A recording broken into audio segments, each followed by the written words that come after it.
Listen it for better experience. You know that gut-wrenching moment when someone you trusted completely lets you down? That feeling like the floor just disappeared beneath your feet? Today, we're diving deep into how to rebuild trust after it's been broken, whether it's with a partner, friend, or family member. By the end of this episode, you'll understand the science behind trust repair and have practical steps to rebuild those damaged connections. And this is such a crucial topic because trust isn't just some abstract concept. It's the foundation of every meaningful relationship we have.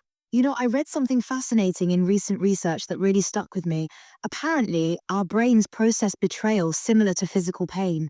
Is that right? Exactly. And let me share a metaphor that really helps explain why betrayal hurts so much. Think of trust like riding in a glass-bottom boat across the ocean. A glass bottom boat? Yeah, see, the glass protects you from all the dangerous things below, the sharks, the jellyfish, the wild currents. You can see all these threats, but you feel safe because you trust that glass will hold.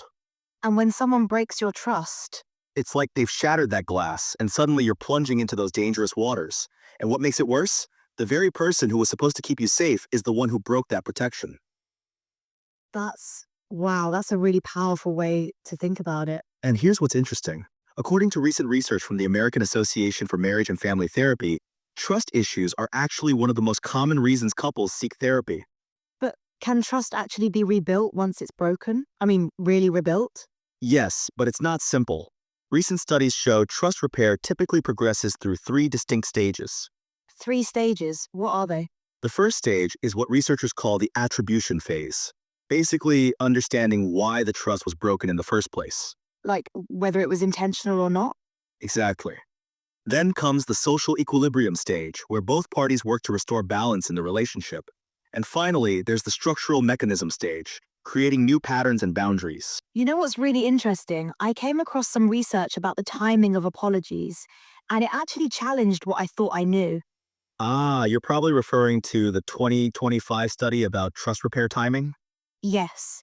They found that sometimes later apologies can actually be more effective than immediate ones.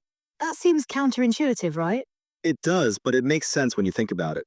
The study showed that people need time to process their emotions first. An immediate apology might feel like a band-aid solution. But there's a catch, isn't there? Yes, the research also found that if you wait too long after the person has already expressed their feelings and still don't apologize, trust actually declines further. So timing really matters. Absolutely. And so does the type of apology. Research shows that internally attributed apologies, where someone takes full responsibility, are significantly more effective than externally attributed ones.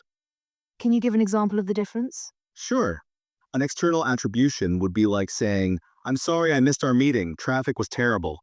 An internal attribution would be, "I'm sorry I missed our meeting, I should have left earlier." Ah, so one deflects responsibility while the other owns it. Exactly. And according to psychologist Dr. Ramon Ford, this ownership is crucial for genuine trust repair. Let's talk about practical steps. What are the key things someone needs to do to rebuild trust? Well, research from Cleveland Clinic identifies several critical components.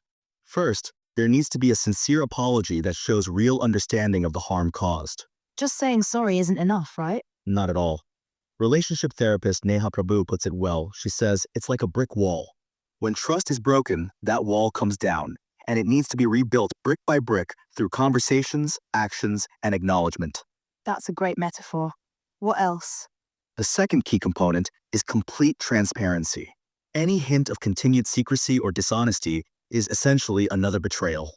That makes sense. You can't rebuild trust while still hiding things. Right.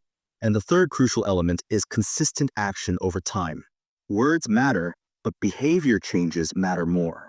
But how long should this process take? That's actually a common question, and research shows there's no set timeline. Trying to rush it can actually backfire.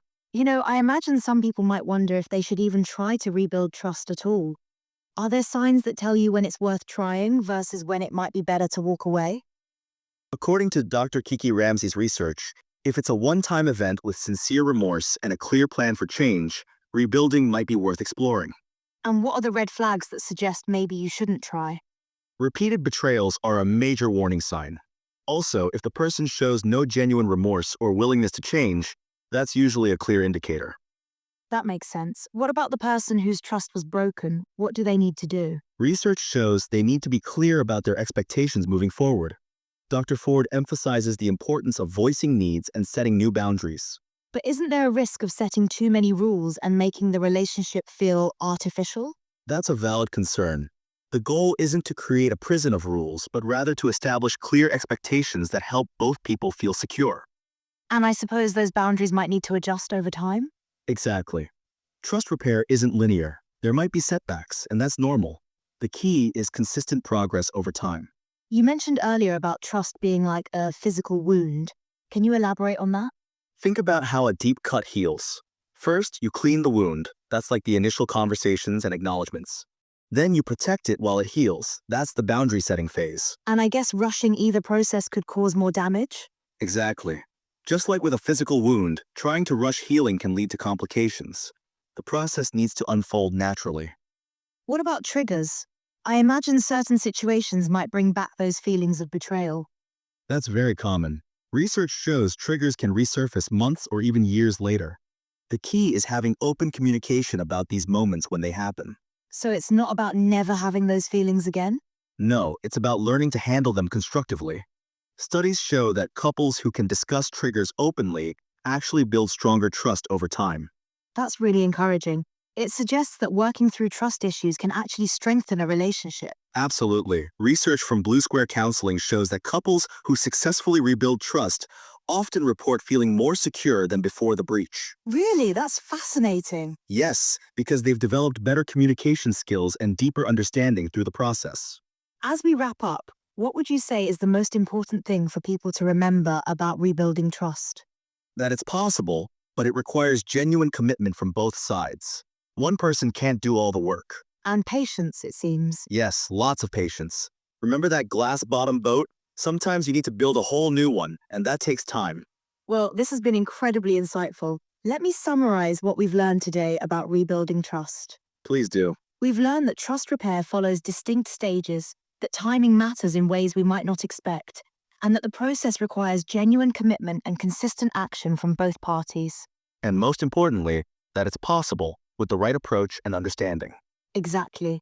Whether you're the one trying to rebuild trust or the one whose trust was broken, remember this: trust can be rebuilt, brick by brick, action by action, day by day. And sometimes, what you build ends up stronger than what was there before. Thank you for joining us on Podcasts.